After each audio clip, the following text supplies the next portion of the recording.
Hey,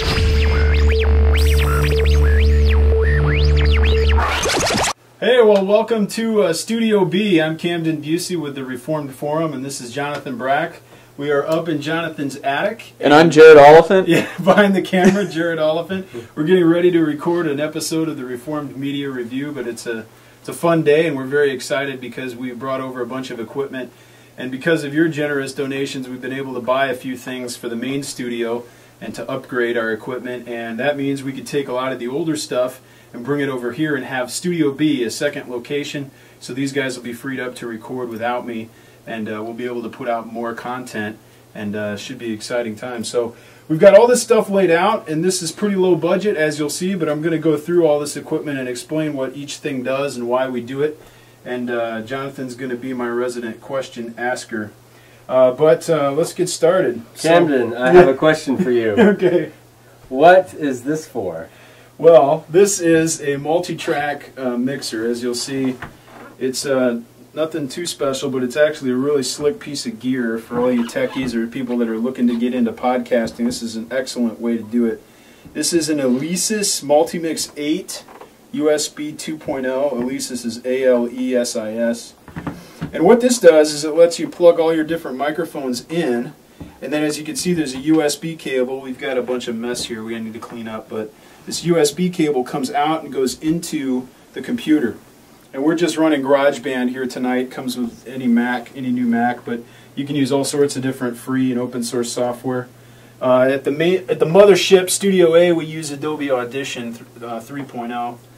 And this basically lets you record all of your different microphones. But the beautiful thing about this mixer is each mic that goes in comes through the USB and gets recorded as a separate track in GarageBand or in whatever other digital audio workstation you use, so that when Jonathan coughs or makes a bad joke, I can go and delete his audio, and I don't have to worry about the other tracks.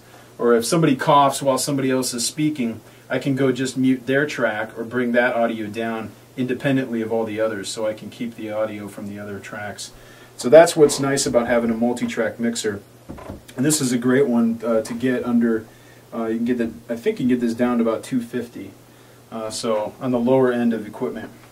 Tell us about the microphone setup.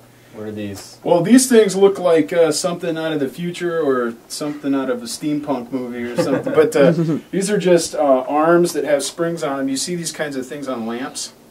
But it basically just lets you move your microphone around to wherever you want, and it just stays put wherever you let go. So a lot of radio stations use these. I got these on eBay. You can get them brand new for about 50 bucks each, and they're really handy. So when you're sitting down, you can move, and if you shift in your chair, you can just move the mic closer or further away from you, and it's much better than just a regular stand because the stand is static. You'll notice over here we've got something a little fancier. This is a shock mount. It's got these elastic bands. You get these on Guitar Center's website for about $20, I think. And basically it lets you have a microphone in here, so if you bump it, it absorbs the shock with these elastic bands so that the bump doesn't transfer to the microphone and then end up on your recording. So you got to have these if you want to be serious. Obviously we don't have them here because we haven't purchased them yet. But eventually we're going to get shock mounts for each of these microphone stands. And that's what those are for. What's this device? This thing, this is a ratty old pop filter. You see it's got a hole in it, but it still gets the trick. Still does the trick, I should say. And what these do is you sit them in front of your microphone so that when you're speaking, you can say what are called plosives, like P sounds and B sounds. You say like Peter Piper picked. Normally, if you don't have one, or John Piper. Yeah, John Piper.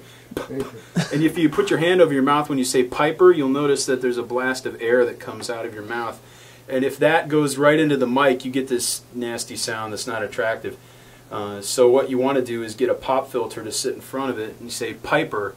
You'll notice if you test it like this, you go Piper, you still get the same sound, but the air gets blocked by the pop filter, which translates into a better recording. So these are, about $20. Obviously this stuff adds up. If the more microphones and you need all this little equipment, it adds up quickly. But it's definitely worth it. And if you don't have them, you can definitely notice the plosives on your track. So that's what these are. So we've got the arms, the microphones. I should say something about the microphones. Jonathan sounds pretty good on one of these. These are your standard Shure SM58. Every band. That's almost a 59. Not quite. No, this 58. But about every band in the world has a bunch of these SM58s, and it's just a rock solid microphone. For the money, it sounds amazing. Brand new, these are about $100, and they are built like tanks. You can actually drive a nail in with them, and wow. they'll still work. Very solid, excellent dynamic mic with pretty low noise for what you get.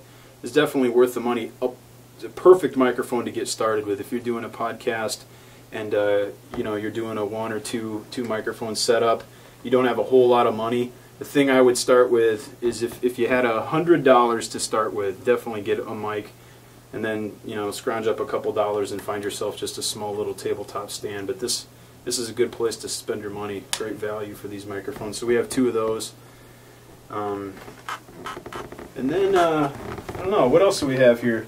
I won't explain the MacBook because that's not mine. But This is a MacBook.